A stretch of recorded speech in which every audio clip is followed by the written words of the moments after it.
Y esta noche nos acompaña en el estudio Juan Pablo Mirón, quien es observador electoral. Ha estado muy al pendiente y ha participado justamente en elecciones, en varias elecciones de nuestro país, pero también de algunos otros países, y nos va a ayudar a entender un poquito más qué es lo que ocurrió en Francia. Juan Pablo, ¿cómo estás? Muy buenas noches. Gracias por acompañarnos. Al contrario, Armando, muchas gracias a ti y a todo tu auditorio. Platícanos un poquito cómo se desarrollaron las elecciones allá en Francia a través de esta segunda vuelta. Claro, mira, es una segunda vuelta sin duda que tuvo una participación importante. Como bien lo comentas, ganó Macron con el 66%, a Le Pen contra el 33%. Pero algo importante que es un poco de historia, esta segunda vuelta presidencial en Francia es desde 1962, es decir, tienen ya 55 años con este sistema semipresidencial, que es algo muy importante y que debemos de destacar, en el cual hay una segunda vuelta sin ningún candidato. En la primera vuelta obtiene más del 50%. Es un sistema semipresidencial porque hay un presidente que es el jefe de Estado, pero a su vez también hay un primer ministro, que es el jefe de gobierno, que es elegido por la Asamblea Nacional. Este primer ministro es el encargado de nombrar, por ejemplo, a los ministros de todas las demás situaciones que hay en el país. ¿Y por qué es importante esta asamblea? El próximo 11 de junio habrá elecciones para la Asamblea Nacional en una primera vuelta, y el 18 de junio, 15 días después, para una segunda vuelta. El presidente Macron es un candidato independiente, como todos sabemos. ¿Qué es lo que pasa si ahora en las elecciones del 11 de junio y después del 18 de junio no obtiene mayoría para poder tener en la Asamblea Nacional? El primer ministro que esté en Francia no va a poder apoyar todas las iniciativas de Macron. Es por eso la importancia que tiene este sistema presidencial. Ahora en México podemos ver que está la efervescencia de la segunda vuelta, pero ¿por qué es importante tomar como base a Francia? Porque Francia primero obtiene al presidente, escoge al presidente, tiene elecciones presidenciales, y un mes o 2 meses después tienen elecciones de la Asamblea Nacional. Es decir, los votantes pueden decidir si le dan la mayoría en esa Asamblea Nacional al presidente o no se la dan. Oye, justamente, ¿cómo queda la democracia de Francia? ¿Cómo es vista en el resto del mundo? Mira, es vista como es una de las democracias más importantes, sin duda. Es la entrada a Europa, es la quinta potencia a nivel europeo.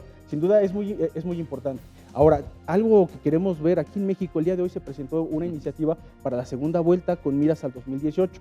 Están en el filito de poder realizar algún tipo de modificación a la ley electoral. Es decir, la ley electoral dice que se puede modificar solamente 90 días antes del inicio del proceso electoral. El inicio del proceso electoral 2018 inicia en septiembre. Es decir, 90 días antes, estamos en mayo para poder hacer cualquier tipo de reforma electoral. El día de hoy, la senadora María Gómez del Campo, del Partido de Acción Nacional, presentó esta iniciativa. La tienen que discutir, no están en el periodo ordinario, están en un periodo permanente. Entonces ya lo pasaron a la comisión permanente para poderla estudiar.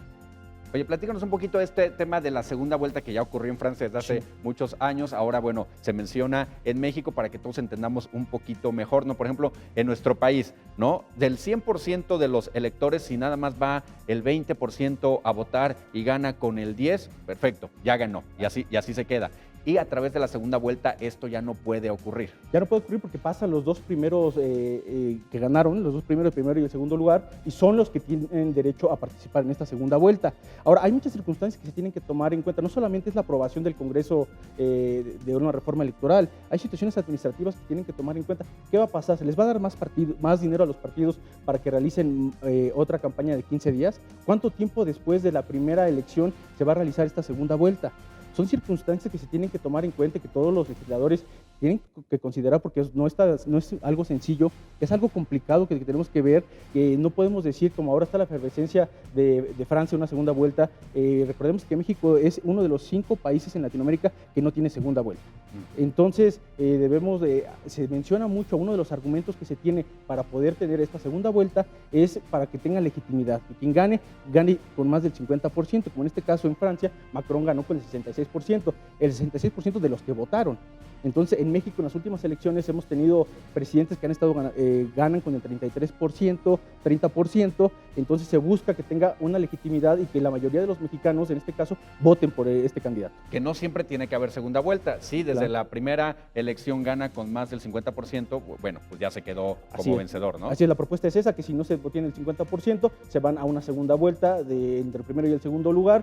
En Francia es 15 días después. En México la propuesta no está muy clara, no se sabe cuánto tiempo después. después, insisto, hay muchos temas administrativos que se tienen que resolver, todo lo que es el Instituto Nacional Electoral tendría que trabajar demasiado. Si para poder organizar una elección de presidente se tardan actualmente 9 meses, tenemos que pensar qué hacer para una segunda vuelta. Pero si entonces ya entró hoy justamente esta iniciativa, ¿podríamos pensar que para 2018 ya se aplicaría en México o es prematuro todavía hablar de tiempos? Mire, yo creo que es prematuro porque no es la primera vez que se intenta hacer una reforma electoral. En 2009 también ya hubo un intento de realizar una reforma electoral para considerar la segunda vuelta que no prosperó.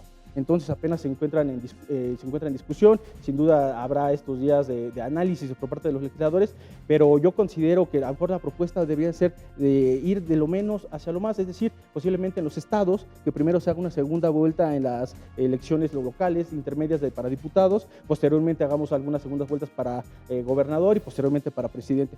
Creo que nuestros electores, nuestros ciudadanos mexicanos, a lo mejor no estemos preparados para que de un momento a otro en una elección presidencial tengamos una segunda vuelta. Pues sería complicado, ¿no? A lo mejor claro, problemático meterlo en todo el país, a lo mejor, como dices, primero en los estados, que la gente nos vayamos acostumbrando un poquito más, que conozcamos bien de qué se trata y después ahora sí aventarlo en el ámbito nacional. Claro, aparte tenemos que tener pruebas, algunos tipos de estudios, análisis. Es más, a mí me gustaría consultarle a los ciudadanos qué es lo que ustedes quieren, qué es lo que desean, si quieren tener una segunda vuelta. Es más, si van a salir a votar en una segunda vuelta. Recordemos que en México en las últimas elecciones hemos tenido abstencionismo. Entonces, otra de los argumentos que tienen para la segunda vuelta es esa, poder vencer el abstencionismo, pero no sé si nuestros electores estemos preparados. Porque además hay muchas diferencias, ¿no? En el sistema electoral, en los propios electores, en lo que ocurre, hablábamos de Francia, a lo que ocurre, cómo se comporta todo aquí en México. Sí, definitivamente una de las muchas diferencias que ya pudimos ver en América Latina, cuando tienen segunda vuelta, como en Perú, en otros países, creo que es distinto, ¿no? Creo que lo que hemos hecho en México se ha ganado demasiado en las últimas elecciones. Creo yo que debemos de seguir fortaleciendo el sistema electoral mexicano, seguir trabajando en otros temas como lo que es el debate, el voto electrónico, voto a distancia, el voto en extranjero. Creo que hay temas que tenemos que seguir trabajando para posteriormente ver temas de segunda vuelta. Finalmente, Juan Pablo, ¿qué se espera del nuevo presidente de Francia? Pues mira, se espera mucho, es un presidente electo joven, sin duda, 39 años, es el segundo más joven después de Bonaparte. Creo que sin duda tiene mucho que ofrecer, la gente está esperanzada en lo que pueda hacer, pero como lo comentaba hace ratito, no solamente depende de él, ahora depende de las elecciones que haya en la Asamblea Nacional, o que es el Congreso, como lo podemos llamar, depende qué mayoría o qué partido pueda tener esa mayoría para poderle ayudar en sus iniciativas. Creo que él tiene toda la intención, ha dicho que va a reducir sin duda el gasto corriente, ha dicho que va a dar más empleo, que va a seguir con nuevas propuestas para venir a innovar lo que es toda la Unión Europea. Ha dado un aliento, un descanso a lo que es la Unión Europea, porque se pensaba que si ganaba Le Pen, lo primero que iba a hacer era salirse de la Unión Europea. Perfecto, pues vamos a estar, por supuesto, muy al pendiente y ahí te estaremos dando lata. No, por favor, con mucho gusto, muchas gracias a todos. Te agradezco mucho, eres Juan Pablo Mirón, es observador electoral de México y de varios países. Continuamos con más aquí en Ahora Más.